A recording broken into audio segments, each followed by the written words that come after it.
Raffaella mon chéri, Leonardo da Vinci, quatrième partie. Lentement, précisément.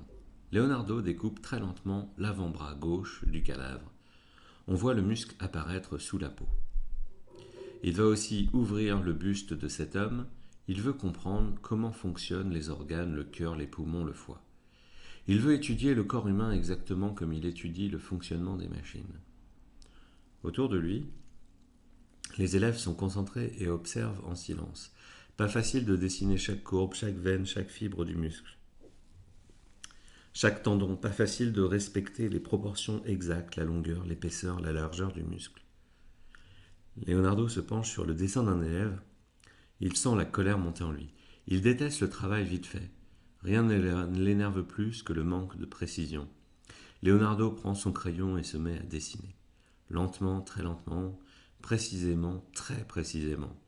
L'art commence ici, dans l'extrême précision du trait, dans la reproduction parfaite de la réalité.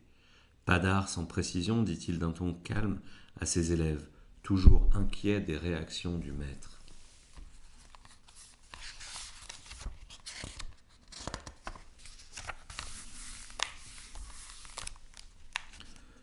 Sans mécène fixe.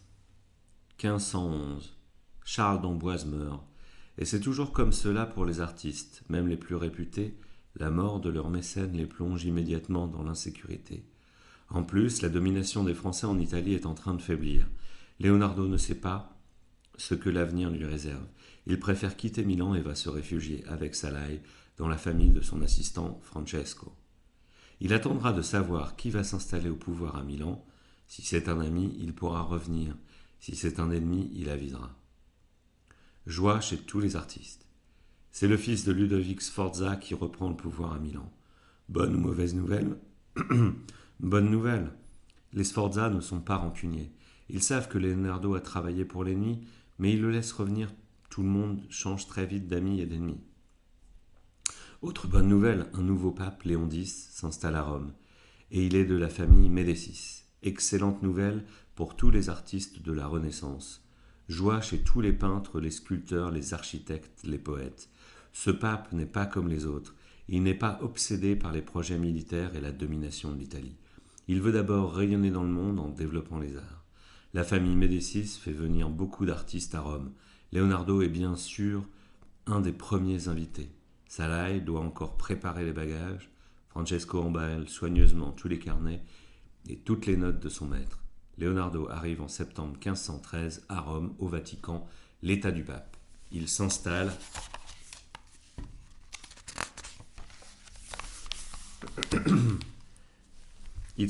confortablement dans les luxueux appartements du Belvédère, la résidence du pape. En visitant les palais et les églises de Rome, il découvre avec émerveillement les œuvres de Michel-Ange, de Raphaël et d'autres artistes qu'il ne connaissait pas. Les cheveux dans la barbe. Cela fait un bout de temps que Leonardo ne se teint plus les cheveux en blond. Il leur laisse leur couleur naturelle, tout blanc. Il ne les coupe plus, et ils sont tellement longs qu'ils se confondent maintenant avec sa longue barbe blanche. Il ressemble vraiment à l'idée que les gens se font de lui, un sage philosophe, un personnage venu d'un autre monde supérieur, un homme presque divin et de plus en plus mystérieux. Personne ne sait vraiment ce qu'il fait, personne ne sait exactement à quoi il passe son temps. Leonardo lui-même ne sait plus très bien où il est. Il se sent malade, vieux et déprimé. Alors, quand le nouveau roi de France, François Ier, l'invite à séjourner en France, Leonardo n'hésite pas. Il part avec Francesco, Salai lui reste en Italie. Cela fait du bien à Leonardo de se sentir désiré et admiré par ce roi conquérant, fort et rieur. François Ier l'installe dans le manoir du Clos Lucé près d'Amboise. À 64 ans, il était temps d'avoir un protecteur aussi riche et aussi puissant. La soupe est chaude.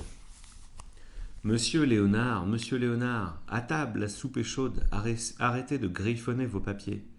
Peu importe que Léonard soit en train de résoudre d'importants problèmes mathématiques, la soupe est chaude, la soupe est chaude. Et puis les ordres de Sa Majesté le Roi de France sont clairs. Il faut prendre le plus grand soin de ce grand savant et de ce grand artiste italien. Hélas, le roi n'y peut rien. Le 2 mai 1519, à 67 ans, Léonard de Vinci meurt. François Ier éclate en sanglots. Léonard, qu'il voyait tous les jours depuis son arrivée en France, va terriblement lui manquer. Dans son atelier, on retrouve 3 tableaux, Saint Jean-Baptiste, Sainte Anne et aussi la Joconde. Leonardo l'a finalement terminé, mais ils ne s'en est jamais séparés. Francesco Melzi cherche dans ses carnets, mais il est incapable de dire qui est cette femme, ni à qui ce tableau est destiné. Leonardo n'a pas écrit un seul mot sur elle. Mystère.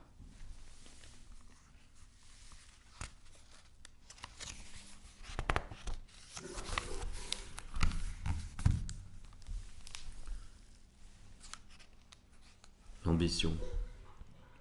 En bas d'une page noircie de problèmes de mathématiques et de physique, de dessins, de corps humains, de plans de bâtiments, Leonardo a écrit « J'ai gaspillé mes heures, j'étais déçu et triste ». Il avait l'impression d'avoir touché à tout sans jamais avoir rien terminé. Il n'a pas trouvé ce qu'il cherchait, il est mort sans accomplir ses rêves. Son ambition était immense, beaucoup trop grande pour un seul homme. Il va falloir des siècles pour accomplir ses projets. Pourtant, il a accompli jusqu'au bout un projet qu'il n'a écrit nulle part. Donner à l'homme une envie sans limite de comprendre le monde, le désir de se surpasser.